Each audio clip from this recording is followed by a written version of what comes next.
Merci. Madame Jamet, pour le groupe ID.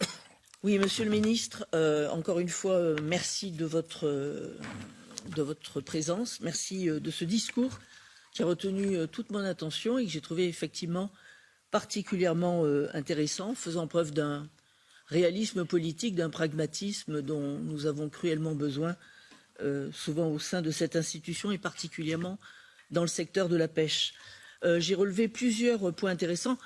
Quand on parle des européennes, des élections, je ne sais pas le rapport qu'on peut donner sur la pêche, sinon qu'en général, la pêche n'est qu'une variable d'ajustement dont elle pâtit cruellement. Je crois avoir compris donc que vous soutenez la pêche artisanale, ce qui serait une bonne chose, puisqu'on a quand même souvent l'impression ici que la Commission européenne s'acharne à encourager une pêche industrielle au détriment de la pêche artisanale. On a parlé tout à l'heure de la restauration de la nature, il y a les taux de capture, la privatisation d'un domaine maritime dont on exclut les pêcheurs, notamment avec l'implantation d'éoliennes ou de zones Natura 2000. Tout cela concorde à faire disparaître une pêche à laquelle nous sommes particulièrement attachés, la pêche artisanale.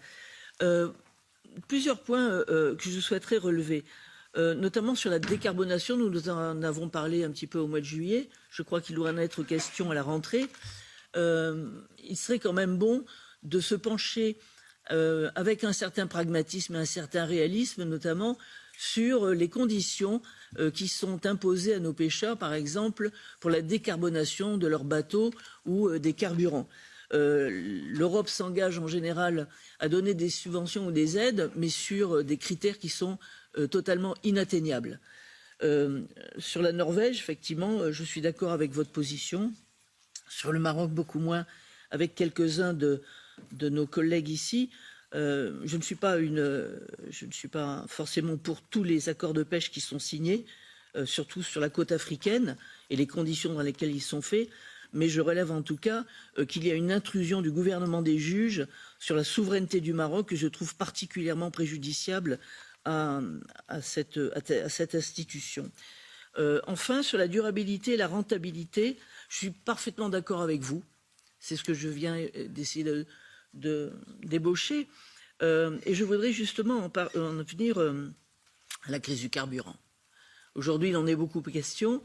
On l'a dit tout à l'heure, Mme von der Leyen n'a pas abordé tous les sujets, surtout pas celui de la pêche, vraisemblablement pas non plus celui du pouvoir d'achat, et encore moins effectivement celui de la souveraineté alimentaire, puisque nous dépendons maintenant de plus en plus d'importations, et ça c'est un élément très important aujourd'hui.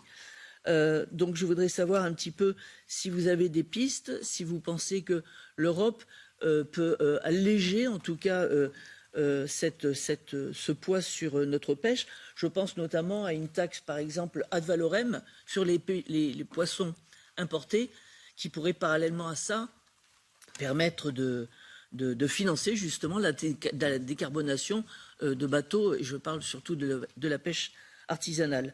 Enfin, on a parlé d'ultramarins. Effectivement, mon pays est particulièrement concerné, puisque nous sommes le deuxième domaine maritime mondial, sans vouloir faire offense ni concurrence avec nos amis espagnols.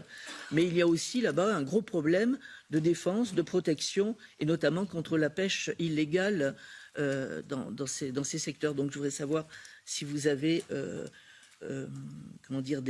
des suggestions et des objectifs et des projets sur là-dessus. Je conclurai simplement avec une remarque de bon sens qui ne vous a pas échappé, je le sais. Aujourd'hui, nous savons que la population augmente. Nous avons un problème de démographie.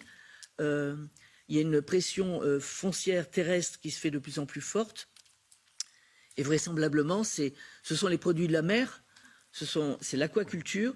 Et je ne voudrais pas non plus qu'on oublie l'algoculture qui contribueront sûrement demain à supporter en tout cas cette pression et à mettre en place notre autosuffisance alimentaire. Voilà les quelques mots que j'avais à vous donner. Merci Madame Jamet.